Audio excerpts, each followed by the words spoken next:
welcome to Solitude. Tonight, Carling, in association with the IFA, present an evening of legends. As I said, we're here at Solitude with Cliftonville. We've got three in the panel. We have a former team captain who won the Irish League Championship in 1998.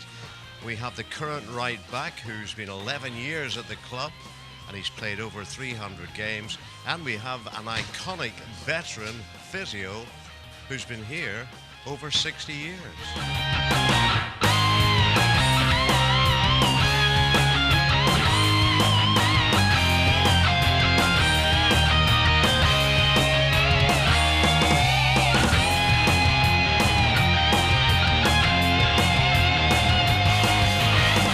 Let's bring on our three guests tonight, and they are all Cliftonville legends. First is a gentleman, a defender, who's still playing for the club, made his debut in August 2000. I couldn't believe that. So he's been here 11 years. He's in the middle of his testimonial year.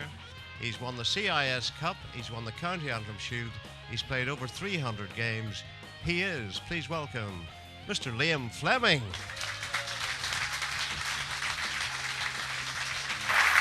All right, Liam. Just have a seat there. Next to another long-serving legend, 16 years at the club, 618 games. And I was here the day in 1998 when Marty Quinn's Cliftonville side clinched the league championship. And I was on the pitch, and I was about 3 yards from this gentleman when he hoisted the trophy. And I don't think he's stopped smiling since. And he didn't smile a lot when he was playing, but he was a good operator in midfield. He is the one, the only Mr. Mickey Donnelly.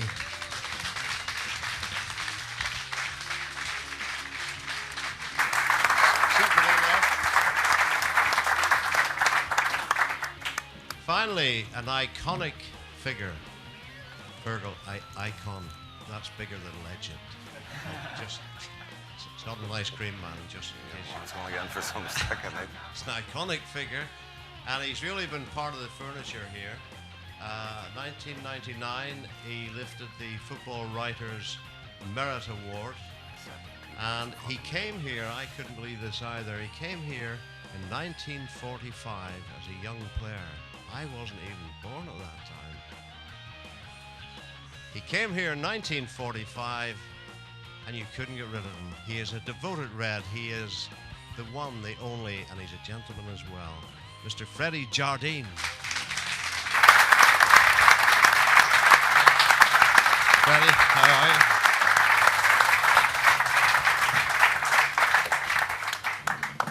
you? So, Mickey, let me start with you. No. Mickey says, don't we ask me too much, I'm very quiet. You're a coach. Tell me this, what are you doing these days? I'm actually coaching Cliftonville under 10s. Under 10s? How many teams have you got? Two. There's 25 kids in total, 2 teams. Yeah. And Freddie, have you a program there you were showing me earlier? Yes. And a lot of people, it's Michael Caine, a lot of people wouldn't know this. There's about 7 teams there, and apparently they have 14 teams from under 8 up to under 18, and they have 2 teams in each age group. And Mickey, you were telling me they have, what, a couple of hundred? In total, there's about 220 kids in total. Yeah. How good is that to see for you as a Cliftonville man? Well, that's one of my regrets when I was playing. I didn't put any input into the kids, the teams. There wasn't that many teams then when I was playing, but even the under 18s or under 18s when I was playing, I had no input. I was just concentrating on the senior team. And I think now that some of the senior players do, even coaching sessions, because the kids do look up to the senior players. The likes of Liam and that there, I know Liam's from Derry, so I know it's a bit hard for him. He can't help that. I know. But I mean, some of the local boys turning up on a training day, it'd be nice to see him out there giving the wee coaching sessions to the rest of the kids, because the kids do look up to the senior players. And being serious, I know you are a quiet man. Would coaching or managing at senior level ever appeal to you? No. That's one of the things I emphasised when it did come. My ambition was, and it's in the programmes, all the old programmes, to manage the club. I thought at the time, that's what we wanted to do. But now I've got in coaching the kids. I love it, and that's my level, is coaching the kids. You almost won the Irish Cup and you were close in the league. That's frustrating, isn't it? It is, and as I keep saying, like, there's a group of us who are around the same age, coming towards the end of our 20s, 30s, and, you know, we don't want to be remembered as the nearly men. We're too good a team to be remembered as the nearly men. We've been in the cup finals, you said. We were top of the league at Easter a few years back, you know, and finished really poorly. And, you know, we don't want to go away from our playing careers regretting that we never won anything major with this club. You've had a few chances to move over the 11 years, but you never did. What kept you at Cliftonville? I just, people always ask me this, and, you know, yes, financially it probably would have been more beneficial to go elsewhere at the time, but ever since the day I came here, the people here have been so good. You know, the sport mightn't be the biggest. It's great when we're going well, it mightn't be the biggest, but the people that are here really care about it, and they treat you so well. And I've really enjoyed it. I've always been made welcome from day dot, and that remains to this day. So, final question before I move to Freddie. You had a bad injury, medial ligament, wasn't it? Yeah. Cartilage early on, but then more recently you had the viral complaint, which left you exhausted and tired. When you, and that kept you out for a long time. When you had that, did you think, I'll never get back, I'm finished? well, I was told that, to be honest. I went to see one consultant at work, and I work for the NHS, so we went occupational health when you're off sick and you can't do it. We went to that consultant and he said, well, have you ever considered doing coaching? And at the time I was 27, I said, no, I play. And he said, well, I think it's time that you need to consider that you want to get into do a bit of coaching. I don't think you'll be playing again. Which to me, that was the absolute worst news that I could have got. And although I didn't even know what was wrong with me, that was worse than not knowing what was wrong with me. Maybe they thought it was ME or something like that. So, but I went and saw another specialist who said, you know, I've seen this before, may not know exactly what's wrong with you, but you've just burnt yourself out. You just need to let your body recover and come back and try and gradually build up what you can do, and it did, so. That's character. That deserves a round of applause.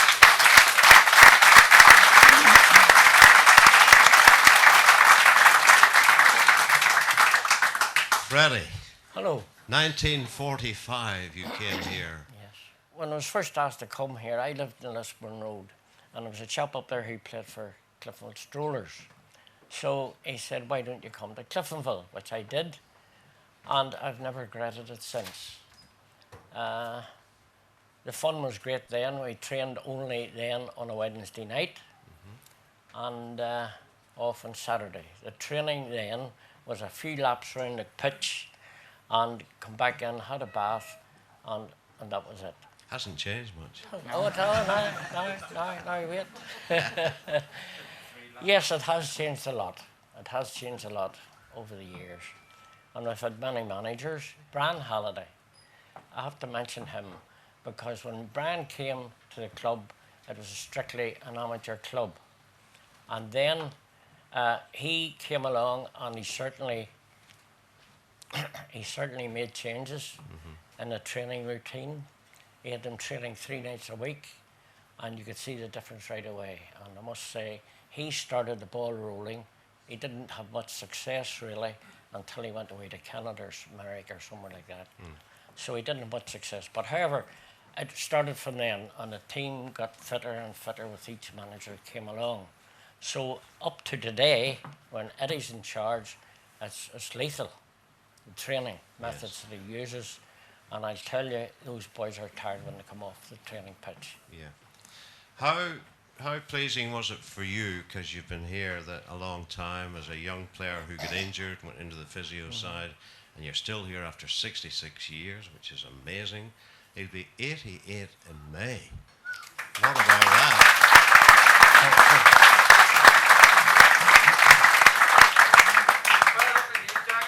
Fergal, I'm so pleased he's here. There's somebody older than me.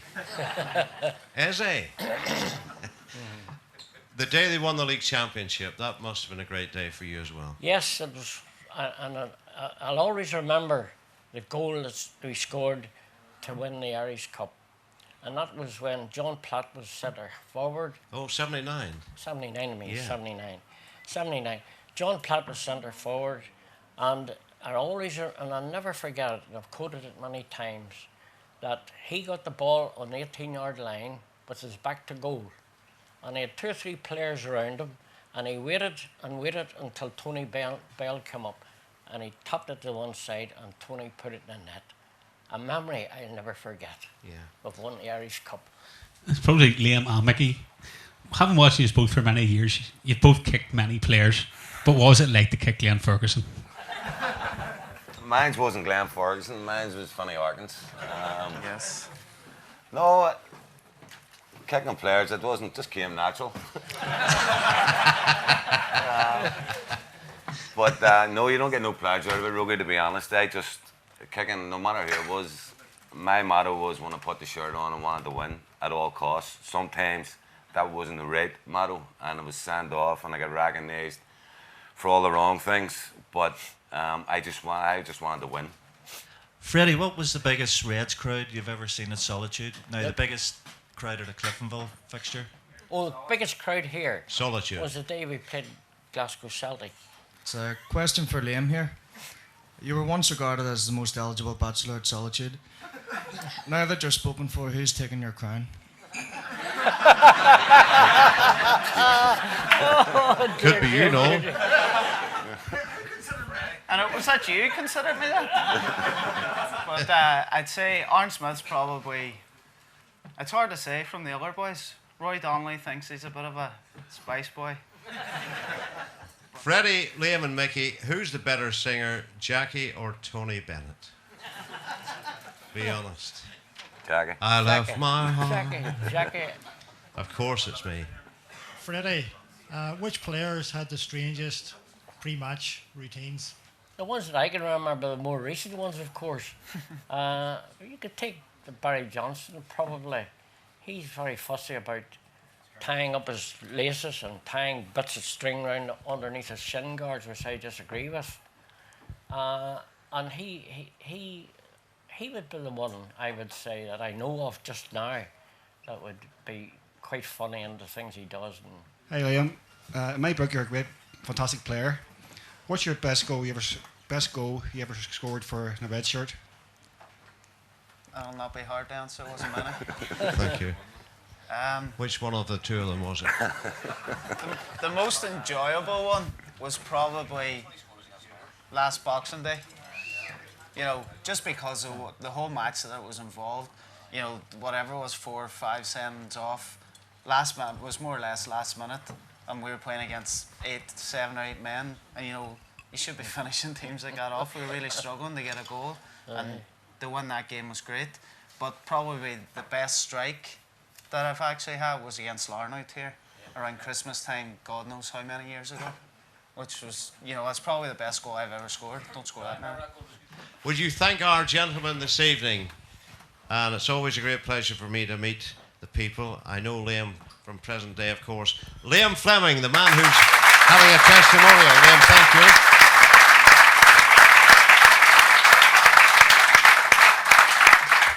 The quiet man who would have kicked the stars out of the sky, Mickey Donnelly.